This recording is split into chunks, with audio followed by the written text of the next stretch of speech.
আমাদের স্কুলের স্বপ্নার সাথে তোর চেহারার কত মিল। দেখে মনে হয় তোরা দুজন যমজ বোন।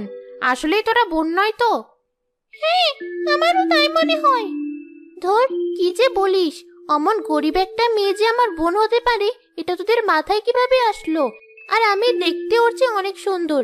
আমার সাথে ওর কোনো তুলনা হয় না। হ্যাঁ, আমারও তাই মনে হয়। কোথায় আমাদের আশা আর কোথায় ওই স্বপ্না? তোমরা কি আমাকে কিছু বললে? এই মেয়ে আবার ভূতের মতো কখন পিছনে এসে হাজির হলো? টেরই পাইনি কিছু। না, তোমাকে কিছু বলিনি আমরা। ও, আমার মনে হলো তোমরা আমাকে ডাকলে। আমারই শোনার ভুল হয়তো। আচ্ছা, আমি আসি। কি সাংঘাতিক মেয়ে!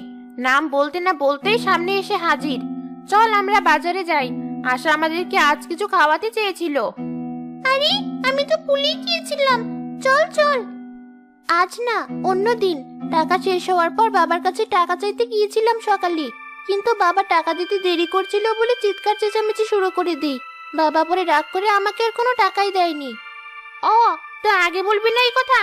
এই মিলি, চল বাড়ি ফিরে যাই। হ্যাঁ চল।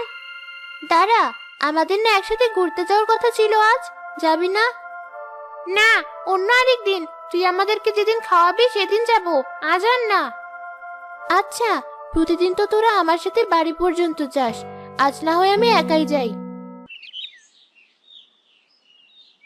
আশা তার বাড়ির পথ ধরে একা একাই যাচ্ছিল। সামনে গিয়ে দেখে স্বপ্না রাস্তার পাশে এক বৃদ্ধ লোকের সাথে কথা বলছে। ওই বুড়ো লোকটাকে দেখে তো রাস্তার ভিখারি মনে হচ্ছে। স্বপ্নারা কি এতই গরিব? নয়তো ওই বুড়ো লোকের সাথে ও এত কি কথা বলছে? কাছে গিয়ে শুনি তো। মা, আমাকে এক গ্লাস খাওয়ার পানি এনে দেবে? এখনই এনে দিচ্ছি।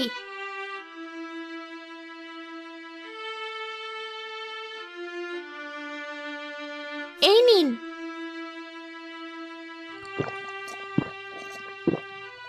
ধন্যবাদ মা।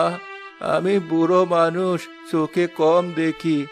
এই ছেঁড়া জামাটা যে সেলাই করব তাও পারছি না। তুমি একটু কষ্ট করে। দিন, আমাকে সেলাই করে দিচ্ছি।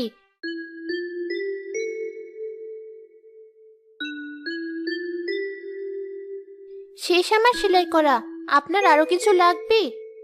ওই ক্ষেত থেকে আমার কটা শাক আর আলু তুলে এনে দিতে পারবে? আজ ওগুলো খেয়েই নিজের পেট চালাবো। একটু অপেক্ষা করুন, এখনই আনছি।